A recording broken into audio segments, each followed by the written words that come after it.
여러분 오늘 본문이 길었죠? 무슨 말씀인지 다 아시죠? 자, 그럼 기도하고 마치겠습니다. 자, 이렇게 하시면 됩니다. 오늘 본문 말씀대로. 자, 우리 앞뒤 좌우에 계신 우리 형제 자매들 바라보시면서 이렇게 인사 나누겠습니다. 참 잘 오셨습니다. 다시 한번 이렇게 인사 나누시겠습니다. 할렐루야, 믿음으로 승리했습니다. 할렐루야, 하나님 감사합니다. 무더운 날씨 가운데 저희들 발걸음 인도하여 주시고 하나님을 예배하기 위해 한 마음 품고 모이게 인도하여 주심을 감사합니다. 이 시간에 온전히 하나님의 말씀 겸손히 듣기로 나오니 하나님의 성령께서 저희 마음을 만져주시고 저희 마음을 활짝 열어주셔서 하나님의 온전하시고 선하신 뜻을 분별하는 귀한 주의 백성들 다 되게 하여 주옵소서. 무더위에 생수와 같은 은혜를 더하여 주심을 믿고 감사하며 예수님의 이름으로 기도하옵나이다. 아멘. 제목만 한번 따라 하실까요? 가인같이 하지 말라. 다시 한번 따라 하시겠습니다. 가인같이 하지 말라. 현대사회를 제4차 산업혁명 시대라고 합니다. 그리고 인공지능의 시대라고도 합니다. 그러니까 굉장히 많은 정보와 자료들이 떠다니는 시대라고 쉽게 이야기하면 그렇게들 이야기를 합니다. 그래서 연결이 막 엄청나게 막 뒤섞이면서 되는 거죠. 초연결성. 그리고 개개인의 지능을 뛰어넘는 초지능성이 강조되는 시대입니다. 예전에는 상상조차 할 수 없었던 방대한 양의 어떤 정보들, 자료들, 데이터들이 우리를 향해 엄습해오고 있죠. 그래서 우리가 압도되어서 어떻게 될 것인가를 고민하는 시대가 되었습니다. 그래서 요즘에 각광을 받는 것이 뭡니까? 특히 융합학과의 교수들 채용할 때 빅데이터 기술을 활용할 수 있는가를 꼭 물어봅니다. 빅데이터 기술이라고 여러분 들어보셨죠? 이게 뭡니까? 수많은 방대한 양의 자료들을 얼마만큼 똑똑하게 스마트하게 처리할 수 있는가, 그 기술을 가지고 있는가의 여부를 결정하는 것입니다. 여러분 지난 2014년 FIFA 월드컵 기억나십니까? 20회 월드컵이죠. 누가 우승했습니까? 예, 그림 보시니까 아시겠죠? 독일입니다.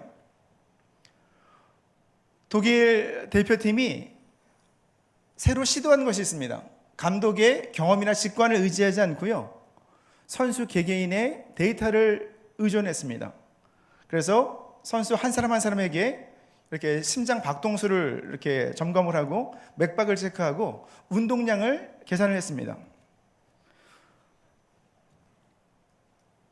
1분 동안에 선수 한 명에게서 얻는 정보량이 12,000개 정도 됩니다. 그리고 90분 동안 하게 되면 훨씬 많죠? 한 경기를 통해서 얻는 데이터는 약 5천만 개 이상이 된다고 합니다. 독일은 감독의 어떤 경험이나 직관을 의지하지 않고 순수하게 이 빅데이터만 활용해서 준결승, 개최국이자 미리 하는 컨페데레이션 컵이라고 하죠. 우승했던 나라 브라질을 몇 대 1로 이겼습니까? 7대 1. 굉장히 예, 종종 목사님들 말씀 놀라시지도 않네요. 그죠? 7대 1 정도의 그죠?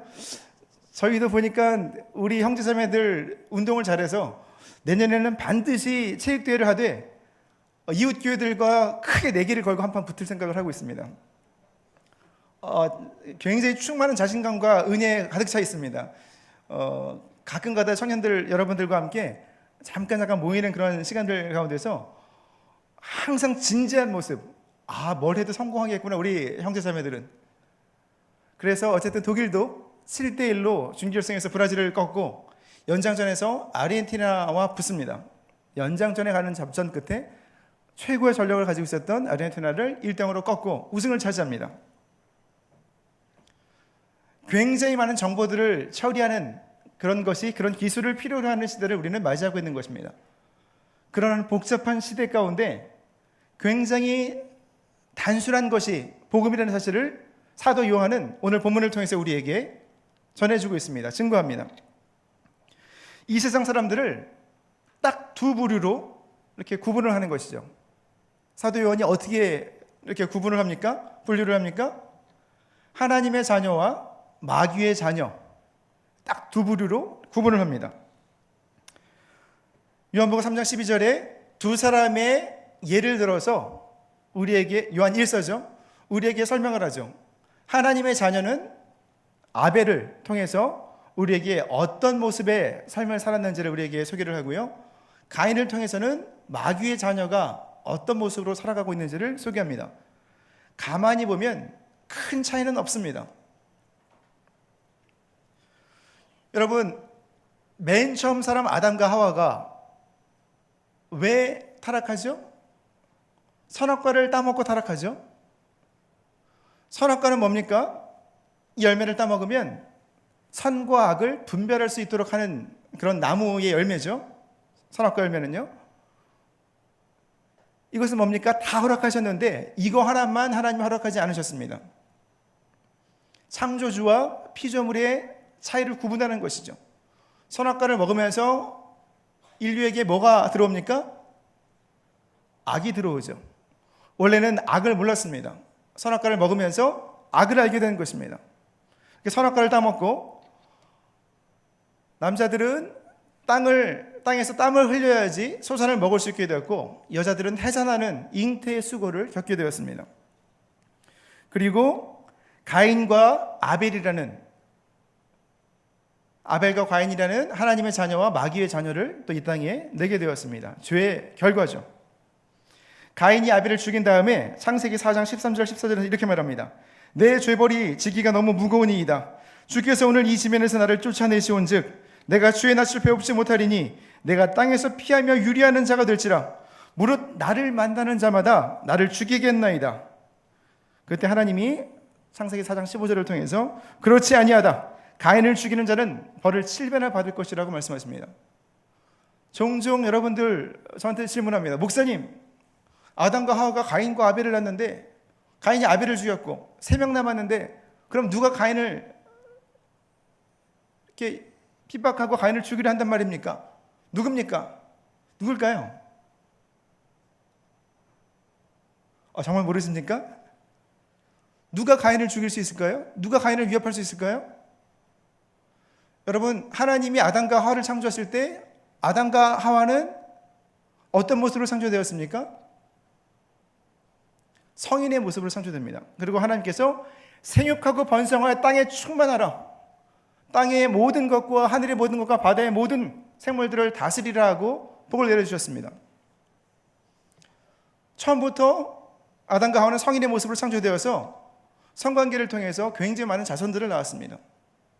그러니까 가인과 아벨이 성장할 정도면 이 땅에는 수많은 아담과 하와의 자손들이 있는 것입니다. 아담과 하와가 아벨의 뒤를 잇는 이 아이를 낳았을 때 그때의 사람들은 비로소 하나님의 이름을 불렀다고 합니다. 그 하나님의 자녀의 새로운 하나님의 자녀로서 이 땅에 나온 그 아들의 이름이 뭡니까? 셋입니다. 셋. 창세기 4장 26절을 보면 아담이 몇 살 때 하나님의 자녀를 얻었을까요? 130세가 되어서. 그러니까 인간 세상에 죄가 들어온 다음에 하나님의 자녀의 표상이 되었던 셋을 낳기까지 130년 동안이나 이 땅에는 죄가 가득한 것입니다. 아담이 몇 살까지 살았죠? 구약성경에서 가장 오래 산 사람이 무드셀라 969세, 아담은 930세를 살았습니다. 그러면 그때 이미 인구는 이 땅에 가득 찬 겁니다. 그 수많은 사람들이 하나님의 자녀와 마귀의 자녀로 나눠져서 하나님 앞에 구분이 되는데 이 땅에 마귀의 자녀가 하나님을 떠난 사람들이 훨씬 많았던 거죠. 그래서 노아의 홍수 심판을 겪습니다. 다시는 물로 심판하지 않는다는, 그래서 이스라엘 왕정 시기에 하나님께서 선지자를 보내셔서 심판하실 때 불의 심판이 임하죠. 그 다음에 노아의 홍수 이후에 어떻습니까? 사람들이 다 모여서 탑을 쌓습니다. 마귀가 사탄이라고도 하고 옛뱀이라고 하고 용이라고도 하는 마귀 한 놈이라고 그랬죠. 그 졸개들이 귀신들입니다. 근데 마귀도 가장 높은 곳에 가서 내가 하나님과 비기리라, 샛별이라는 별명을 가지고 있죠. 이 루시퍼, 계명성. 마귀도 자신을 하나님과 비기려 했죠. 사람들도 마찬가지로 바벨탑을 쌓아서 하나님처럼 높아지려고 합니다. 그러니까 하나님께서 언어가 흩어지게 하시고, 그리고 바벨론 갈대아 우르 지방에 사는 우상을 만드는 데라라는 사람을 통해서 무명의 한 사람, 그리고 오히려 우상을 만드는 사람을 부르셔서 그 아들 아브람으로 하여금 새로운 약속의 민족을 일으키십니다. 그리고 여러분 아시겠지만 우여곡절 끝에 요셉을 통해서 애굽으로 이주하게 되고 그 72명이 되는 사람이 430년 동안 200만이나 되는 그런 굉장히 큰 민족을 일으키게 됩니다. 그리고 가나안 땅에 와서 40년 동안 광야를 헤매다가 가나안을 정복하죠. 왕정이 세워집니다. 그런데 모세의 제사를 통해서 이렇게 하나님을 만나라고 하나님께서 가르쳐 주셨지만 그것을 제대로 그렇게 순종하지 못하 그대로 해내지 못합니다. 왕정이 무너지죠. 주전 722년에 아수르에 의해서 북왕국이 멸망합니다. 주전 586년에 바벨론, 이라크에 의해서 남유다가 멸망합니다. 그리고 모든 이스라엘 백성들, 유다 족속만 남은 거죠. 온 세상에 다 뿔뿔이 흩어지는 그런 신세에 처하게 되었습니다. 모세를 통해 주신 율법도 의미가 없고 아무리 희생제사를 드려도 하나님 앞에 우리의 죄성은 자꾸 하나님을 의심하고 하나님으로부터 도망가기 때문에 하나님이 독생자를 이 땅에 보내주셨죠. 대속제물을 삼으셨습니다. 그래서 우리는 하나님의 자녀가 되는 거죠. 이것이 굉장히 단순한 사도 요한이 말하는 복음입니다. 요한복음 1장 12절 13절을 보시면 요한이 이런 말을 합니다. 영접하는 자, 곧 그 이름을 믿는 자들에게는 하나님의 자녀가 되는 권세를 주셨으니 이는 혈통으로나 육정으로나 사람의 뜻으로 나지 아니하고 오직 하나님께로부터 난 자들이니라. 우리가 아벨처럼 셋처럼 하나님의 자녀가 되는 비결이 뭐라고요? 예수님을 통해서 예수님을 주님으로 믿으면 우리는 하나님의 자녀가 되는 것입니다. 여러분 다 아시는 내용이죠? 이 자녀란, 아들이란 이 헬라어는 뭐냐면요, 휘오스라는 겁니다. 이게 뭐냐면 이제 아들이 법적인 성인이 되어서 아버지의 모든 재산과 권리를 상속받을 만한 권리를 향유할 수 있는 연령이 되었다는 것을 공식적으로 법적으로 증명하는 그 나이가, 그런 아들이 휘오스입니다. 하나님의 자녀. 그러니까 우리가 예수님을 주님으로 신하기만 하면 하나님께서 주시는 모든 은혜를 우리의 것으로 만들 수 있는 거예요.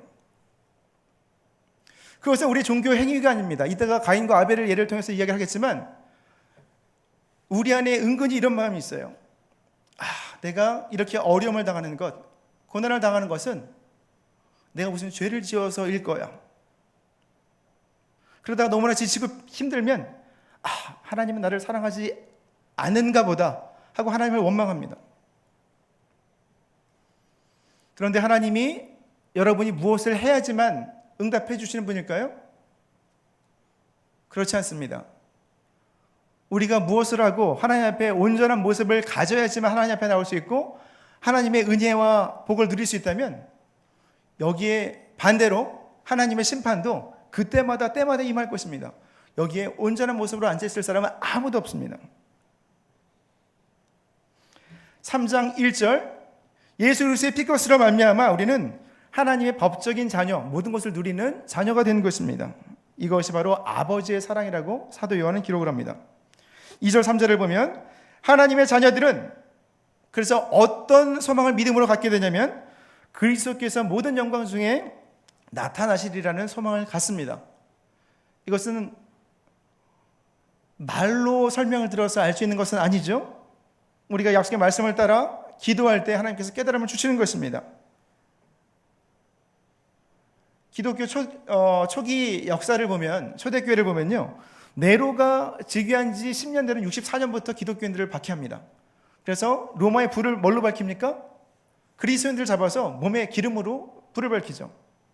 그때부터 콘스탄틴 황제가 기독교를 공적으로 인정하는 313년까지 약 250년 동안 기독교인들은 굉장히 많은 박해를 받았습니다. 사실 그때 나온 초대교회 이단들은요, 사실 힘도 하나도 없었습니다. 기독교 자체가 힘이 없었기 때문에 그렇습니다. 그때 신앙을 가졌던 사람들이 지하 동굴을 파고 거기서 미로가 갔죠. 거기서 해를 보지 못하고 각기병, 부르병에 걸려가 죽어가면서도 함께 모여서 예배했습니다. 그런 동굴을 뭐라고 합니까? 카타콤이라고 여러분 들어보셨습니까? 카타콤. 그때 어떤 암호가 있어요. 물고기를 반을 그려놓고 거기에 오늘 예배 어디 카타콤에서 모입니다 하면 나머지 반을 그려놓으면서 알겠습니다, 가겠습니다 이렇게 암호로 써놨습니다. 근데 그냥 써있는 글씨를 보지 않고요, 이 물고기 모양이 꼭 그려졌어야만 되는 것이죠. 이 물고기 왜 그러냐면요, 요한복음 21장을 보면 예수님 다시 부활하셨을 때 예수님이 그물을 여기로 내려보아라 했을 때 물고기, 그물이 찢어질 정도로 물고기가 잡히죠. 몇 마리입니까? 153마리. 그리고 예수님께서 같이 조반을 드셨습니다. 그리고 마태복음 17장 27절을 보면 가버나움에서 예수님께서 성전세를 내라고 하니까 베드로를 통해서 가서 물고기 잡아서 오면 물고기 입을 열면 금화가 동전이 있을 것이다. 정말 그랬죠. 성전세를 냅니다. 그래서 그리스도인들이 물고기를 상징으로 활용했다는 그런 초대교회 전승들이 있고 역사가들이 그렇게 이야기를 합니다. 요즘도 여러분 물고기 자주 보시죠? 어디서 보십니까? 자동차 뒤에서. 뭐라고 써 있습니까? 그림 한번 볼까요? 물고기는 헬라어로 이크투스라고 합니다. 근데 우리가 익투스라고 하죠. 앞에 있는 거는 헬라어입니다.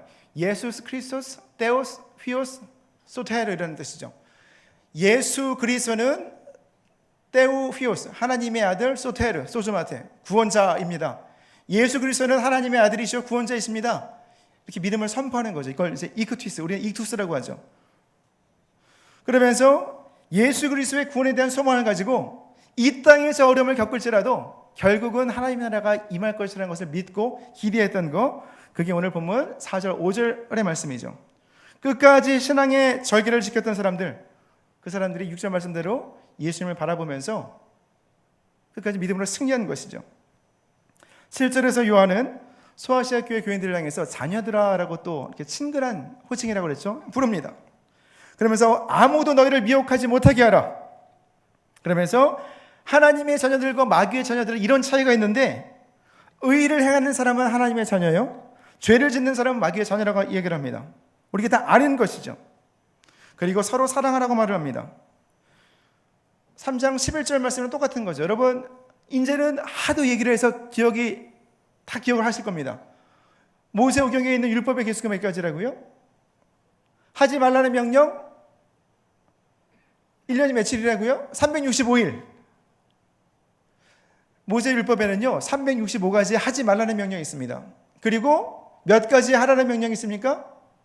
그때는 인간의 뼈를 248개로 착각했습니다. 그런데 실제로는 사람의 뼈는 태어날 때 270개고요. 나중에 뼈가 붙습니다. 여러분들 같은 성인의 뼈는, 저도 마찬가지고요, 206개입니다. 당시에는 248개인 줄 알아서 248가지의 하라는 명령 합쳐서 몇 개입니까? 613가지. 이거를 10계명으로 요약해 주셨고, 예수님이 마태복음 22장 37절을 40절을 통해서 하나님을 사랑하고 이웃을 사랑하라, 사랑의 계명으로 요약해 주셨다고 했죠. 이거를 뭐라고 합니까? 서로 사랑하라. 신학자들은 이것을 The Great Commandment, 대계명이라고 합니다. 성경에서 가장 큰 계명이 사랑하라는 것이죠. 그리고 3장 12절을 통해서 요한은 가인같이 하지 말라 이렇게 이야기를 합니다. 그리고 가인은 악한 자 마귀에 속했기 때문에 아벨을 죽였다고 말을 합니다. 여러분 가인이 아벨을 왜 죽였습니까? 자, 이제 조금 이제 좀 아는 내용 반복하니 지루하시죠? 자, 지금부터 이제 조금 더 재밌는 얘기를 풀어볼까요? 가인이 아벨을 왜 죽였을까요? 먼저 하나님께서 가인의 제사를 왜 받지 않으셨을까요? 가인은 뭘로 드렸습니까? 제사를 곡식의 소산물. 아벨은요? 처음 난 양의 새끼와 그의 기름으로. 수많은 신학자들이 과거 이런 얘기를 했습니다. 아벨의 제사는 피해 제사고 예수 그리스도를 예표하는 것이기 때문에 피해 제사를 드렸는데 가인은 피해 제사를 드리지 않았다. 그래서 하나님 받지 않으셨다. 이 말이 맞습니까?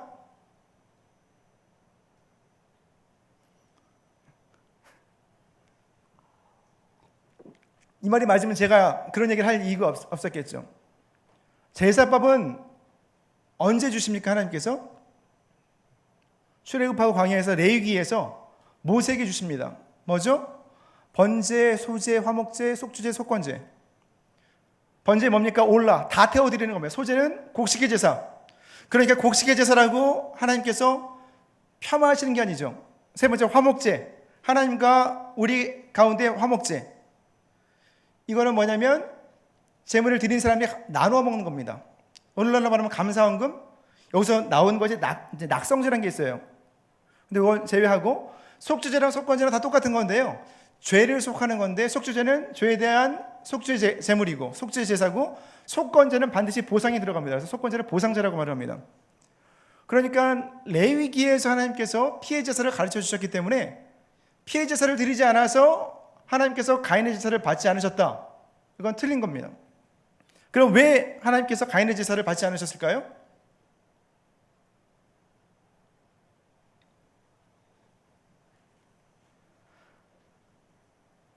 자, 이렇게 한번 질문해보죠. 자, 출애굽기 13장 12절 말씀.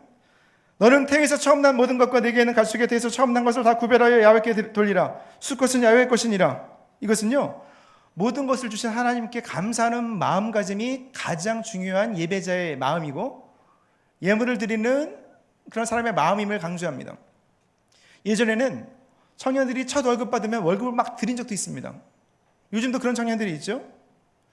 그리고 주일날 헌금 드릴 때 여러분 아무 데서나 막 꺼내서 헌금 드립니까? 단돈 1,000원을 드려도 새 돈을 구별해서 드리죠.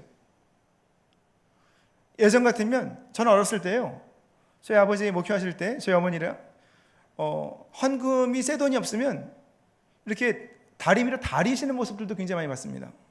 그렇게 드렸습니다. 지금도 그렇게 하라는 말씀은 아닙니다. 마음 중심이 중요하다는 것이죠. 아벨은 자신에게 가장 소중한 첫 열매를 하나님께 드리는 것이죠. 그런데 창세기에서 가인이 어떤 제물을 드렸다는 그런 언급은 없습니다. 기름은 또한 풍성함의 상징입니다. 그래서 짐승을 드릴 때 가장 좋은 것이라는 의미에서 기름을 태워드리거든요. 그래서 기름을 드리는 것이죠. 그래서 그런 사람의, 그렇게 하나님을 마음의 중심에 품은 사람에게 하나님이 주시는 복을 잠언서는 이렇게 기록합니다. 내 재물과 내 소산물의 처음 익은 열매로 야훼를 공경하라. 그리하면 내 창고가 가득히 차고 내 포도즙 틀에서 새 포도즙이 넘치리라. 그러니까 결국 이런 중간 과정을 다 생략하면 하나님이 받으시는 제사는 어떤 제사일까요? 성경 본문, 창세기 본문에 의하면 하나님이 아벨과 그의 제사는 받으시고 가인과 그의 제사는 받지 않으셨다고 합니다. 여기서 굉장히 중요한 포인트가 있죠. 무엇을 받으셨다고요? 아벨과 그의 제사. 제사가 아니라 사람을 먼저 받으십니다. 가인과 그의 제사는 받지 않으셨습니다. 사람을 먼저 받지 않으신 겁니다. 왜 안 받으셨을까요? 왜 받으셨을까요? 받을만 하니까 받으신 거고요. 받을만 하시지 않으니까 안 받으신 겁니다. 지금 우리가 똑같은 모습으로 앉아있지만 우리의 예배가 하나님께 과연 연락될 만한 것인지 하나님과 저와 여러분 자신은 알고 있습니다. 아마 마귀와 귀신들도 알고 있을 겁니다.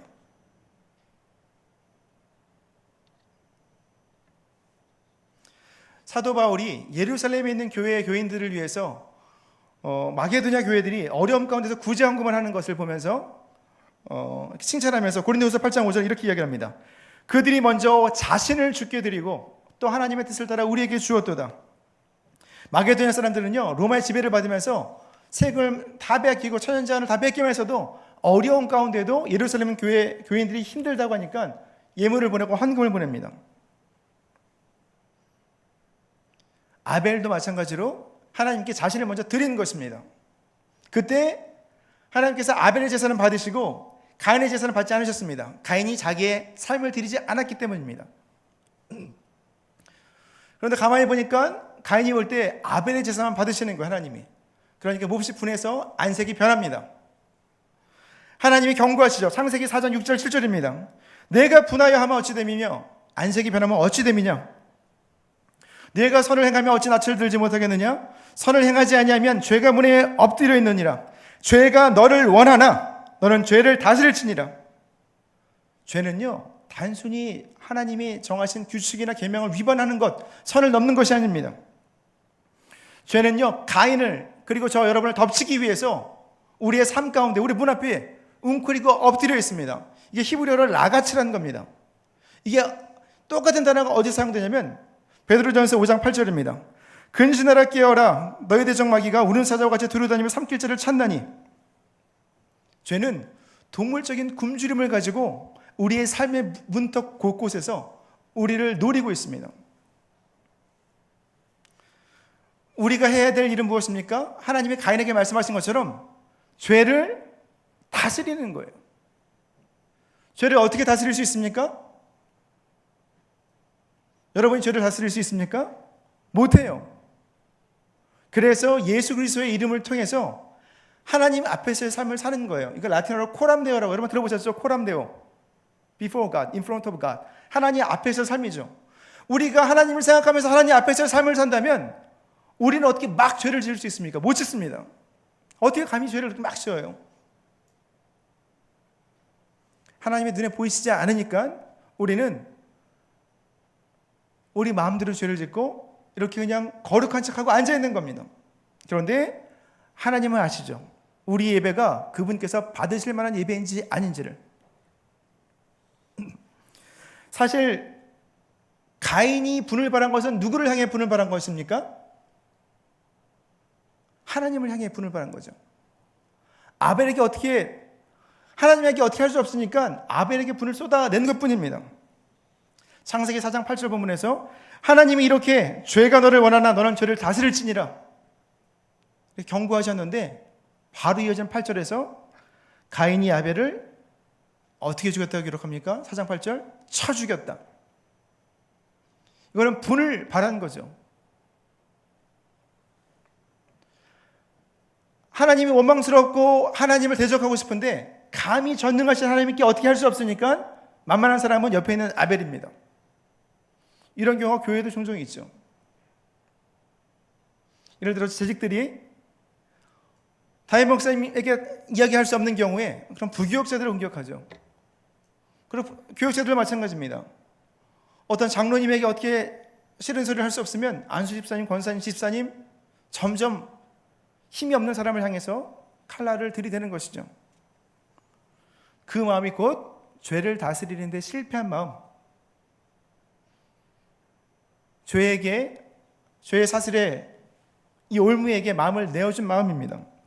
그래서 성경 뭐라고 얘기합니까? 사람의 분을 내는 것이 하나님의 의를 이루지 못한다고요. 물론 이제 집단적인 소위 말하는 곤조가 되죠. 어떤 잘못된 영적 질서가 있을 경우에는 우리가 단호하게 대처를 해야 됩니다.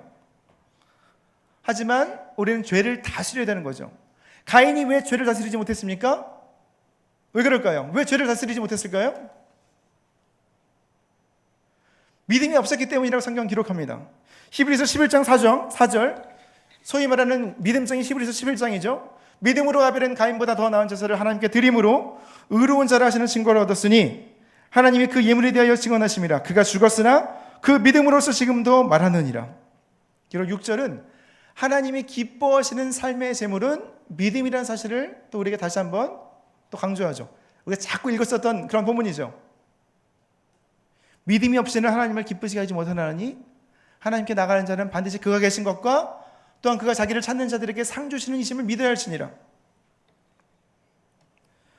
아벨이 더 나은 제사를 드릴 수 있는 비결은 무엇이었습니까? 하나님을 신뢰했기 때문에 그렇습니다. 가인은요, 눈에 보이는 것 때문에 쫓다가 하나님을 놓친 거예요. 여러분, 하나님을 어떤 모습으로 바라봅니까? 자, 상담을 종종 하다 보면 우리 청년들의 상처가 굉장히 많아요. 그러면서 은근히 은연중에 하나님은 율법적인 하나님, 무서운 하나님, 나를 힘들게 하시는 하나님, 하나님을 향한 원망이 있습니다. 기도 안 하면 아무것도 들어주지 않으실 것 같은 하나님. 그래서 성경은 뭐라고 합니까? 우리가 예수님을 주님으로 고백하고 하나님 앞에 나아가면 우리는 뭐가 된다고요? 하나님의 자녀가 됩니다. 때에 따라 우리의 필요한 것을 공급해 주세요. 여러분이 너무나 힘들고 낙심해서 기도하지 못할 때 하나님 여러분을 다 놓으실까요? 그렇지 않습니다. 너무나 힘들어서 우리가 하나님의 이름을 부르지 못한다면 그때 우리가 놓치는 것은 하나님께서 주시는 복이 아니라 하나님 자체입니다. 하나님은 우리와 관계 맺기를 원하세요. 값없이 독생자를 주셔서 우리를 자녀 삼아주시기를 원하십니다. 그런데 우리는 우리의 기준으로, 우리의 생각으로 하나님을 자꾸 제한하는 것이죠. 무엇을 얻기 위해서 하나님 앞에 나와서 예물 드리는 것은 헛거라고 선지자들이 계속해서 반복해서 말을 합니다. 제가 내일 모레 새벽 예배 때 아모스서를 가지고 설교를 할 텐데 거기서도 아마 비슷한 맥락으로 말씀을 전할 겁니다. 자꾸 우리는 율법적인 생각으로 우리의 행위를 바라보게 되고요, 하나님을 어떻게 흔들어서 무엇을 얻어내려는 것으로 우리 교단의 약점이기도 하죠. 아무리 우리가 하나님 앞에 종교적인 행위를 보이고 예배 자리에 참석해도 우리의 마음 중심이 하나님을 신뢰하지 않는다면, 하나님을 향한 원망이 있다면 하나님은 그 예배를 받아주시지 않습니다. 고린도후서 9장 7절 통해서 사도 바울이 예배자의 마음을 이렇게 정의를 합니다. 각각 그 마음에 정한 대로 할 것이요 인색함으로나 억지로 하지 말지니 하나님은 즐겨내는 자를 사랑하시느니라. 많이 되라는 본문이 아닙니다. 마음 중심을 하나님을 향하라는 것이죠. 하나님이 첫 월급을 바라실까요? 미가서 선지자를 통해서 천천의 수양이나 만만의 강수와 같은 기름, 1년 된 송아지처럼 가장 귀한 제물, 비싼 제물, 내 허물을 위하여 마다들을 받으실까요? 그렇지 않습니다. 하나님이 받기를 원하시는 것은 저와 여러분의 마음 중심인 것입니다. 1년치 연봉을 다 드려도 그 마음이 하나님을 향하지 않는다면, 하나님을 신뢰하지 않는다면 하나님은 가인같이 하지 말라라는 음성을 우리에게 들려주실 것입니다. 가끔 예배를 드릴 때 보면 헌금 바구니를 참아 헌금 바구니에 헌금을 준비를 못해서 너무 힘이 들어서 바로 옆으로 옮기는 분들을 작년 예배 때 제가 종종 봅니다. 그러면 하나님께 드리지 않은 것일까요? 그분의 삶이? 그 가운데서 주여 드릴 게 없지만 제가 하나님을 예배하기를 원합니다. 저를 불쌍히 여겨주옵소서. 그 상한 심령을 하나님은 훨씬 더 기뻐하실 것입니다. 그것이 하나님의 속성이요, 우리가 붙드는 은혜와 믿음의 근원인 것입니다. 가인과 아벨의 이야기는 하나님은 사랑이시라는 사도 요한이 쓴 소위 형제사랑이라는 주제에 대해서, 이 실천에 대해서 교훈을 줍니다. 가인과 아벨의 관계는 야곱과 그의 에서의 관계, 그리고 요셉과 그의 형제들의 관계 가운데 있는 불화들을 예고합니다. 우리는 죄성을 가지고 이 땅에 태어났습니다. 우리의 성적으로는 우리의 이웃들과 좋은 관계를 맺을 수가 없어요. 그래서 은혜가 아니면, 하나님이 나를 사랑하시고 내가 그 사랑 가운데 거하는 믿음이 없다면, 그 신뢰가 없다면 우리는 나를 받아들일 수도 없고 옆에 있는 형제자매들을 우리가 긍정하고 용납할 수가 없습니다.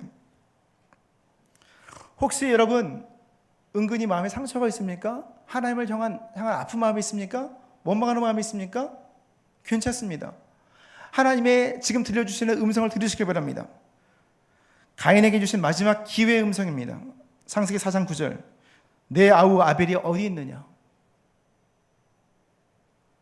여러분의 이웃은 어디 있습니까? 4장 10절, 네가 무엇을 하였느냐? 마지막 돌이킬 수 있는 기회를 주시는 것입니다. 그 음성을 들을 때에 하나님 앞에 주여 제가 잘못했습니다. 천부의 의지 없어서 손 들고입니다. 나오시기 바랍니다. 그래야 죄를 용서받고 그래야 삽니다. 더 나아가서 내 영혼이 회복됩니다. 우리가 부르짖지 않을 때 놓치는 것, 다시 한번 이야기하지만 기도 응답이 아니라 하나님 자체이고 하나님 자신입니다. 하나님 자신을 놓치지 않으시길 바랍니다. 기도하는 가운데 하나님의 사랑을 다시 한번 깨닫고 믿음으로 승리하는 저 여러분 되시기를 주님의 이름으로 축복합니다. 시편, 우리가 하나님의 음성을 듣고 돌이키고 회복되고 다시 한번 힘을 얻기를 우리가 소망하면서 시편 133편 본문을 함께 읽고 오늘 말씀을 마무리하겠습니다. 보라, 형제가 연합하여 동거함이 어찌 그리 선하고 아름다운고, 머리에 있는 보배로운 기름이 수염 곧 아론의 수염에 흘러서 그의 어깨까지 내림 같고, 헐몬의 이슬이 시온의 산들에 내림 같도다. 거기서 야훼께서 복을 명하셨나니 곧 영생이로다. 앞으로 우리가 매주 이 찬송 부르고 함께 기도할 겁니다. 우리 수련회 주제가입니다. 수련회 주제가 뭐죠? 세상을 이기느니라. 요한일서 5장 4절. 수련회 주제가가 찬송가 357장, 주 믿는 사람 일어나. 이 시간 함께 뜨겁게 찬송 부르시고요, 하나님을 다시 한번 붙들기로 합니다. 가인같이 하지 말라, 가인같이 되지 말라, 주의 음성 듣고 하나님의 사랑 안에 거하기를 원합니다. 함께 뜨겁게 기도하겠습니다.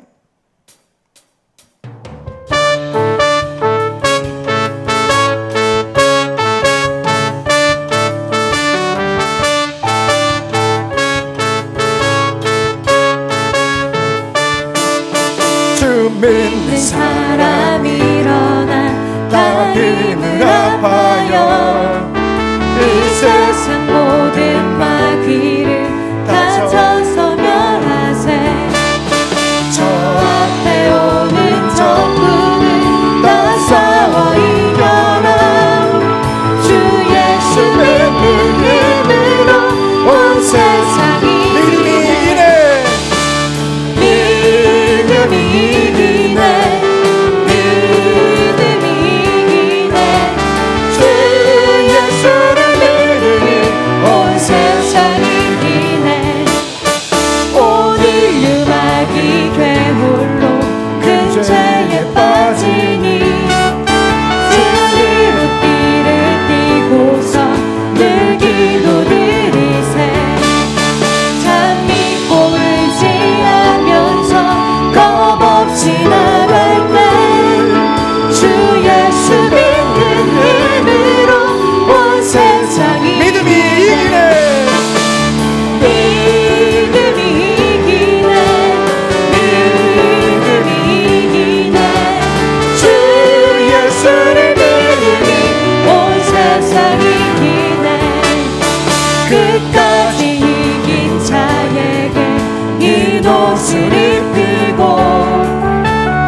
시간 두 손 높이 들고 함께 기도하기로 합니다.